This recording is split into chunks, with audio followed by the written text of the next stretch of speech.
From the aforementioned House Ways and Means Committee is Mike Kelly, the congressman, Republican congressman out of the state of Pennsylvania. Congressman Kelly, thank you, sir, for coming on. And let me actually start with tax reform, since this meeting with Chairman Brady, that'll obviously be a big topic.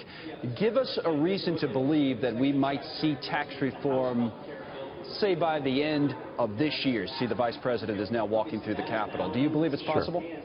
Listen, Connell, not only is it possible, it has to take place. We know that in a global environment that we're in the competition globally, that we have to change our tax code. That's the one thing that holds us back so much from doing what this president's main agenda is, and that is jobs, jobs, jobs, and more jobs, and making America great again by getting America back to work, getting wages to rise, and everything else that goes with it. So as far as Ways and Means are concerned, that is the #1 issue in front of us right now. It is tax reform, but more importantly, pro-growth tax reform. Understood, but we've been led to believe, as you know, that the timing of that may have been pushed back a little bit by other events, be it health care, be it distractions domestically, and that, 2017 is unlikely. You're saying that it is likely? No, I'm saying not only is it likely, it has to take place. I think that's what the American people expect.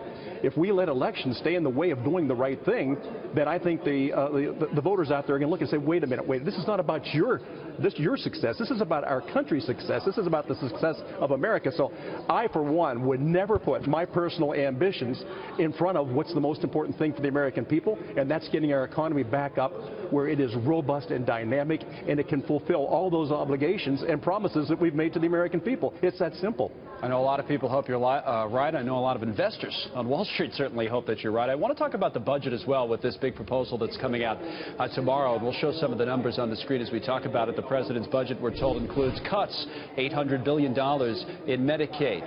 Really, less money being spent, I guess, is the best way to talk about it when it comes to some of these safety net type programs. $2.6 billion hike for border security as well. How's this going to go? Do you think it's going to be tough to get through? What's your outlook in terms of getting this budget through the Congress? Well, spending is always going to be something that goes back and forth between both sides. I'm just going to say this. Look, I think we have to be realistic about our budget. We can only do what we can only do. And the fact that we tell people things and we make promises that we know when we're saying them we can't fulfill those promises, that's the wrong way to go. Our budget is going to be realistic. Our budget is going to be one, again, that improves our economy and lets the real job creators go to work of creating the jobs. All of those revenues, Connell, as you know, that run these programs come from profitable businesses and working people. That's the only way to fund them, that and borrowing, and we've gone way beyond what we should borrow.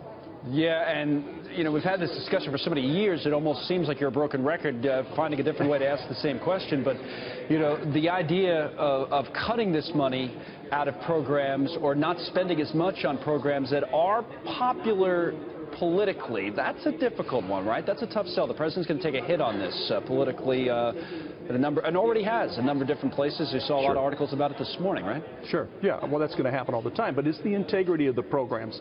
We have made promises to folks that we knew at the time we made them. I'm talking about Congress has made promises that they knew when they made the promise they couldn't keep it. And some of these were made a half a century ago.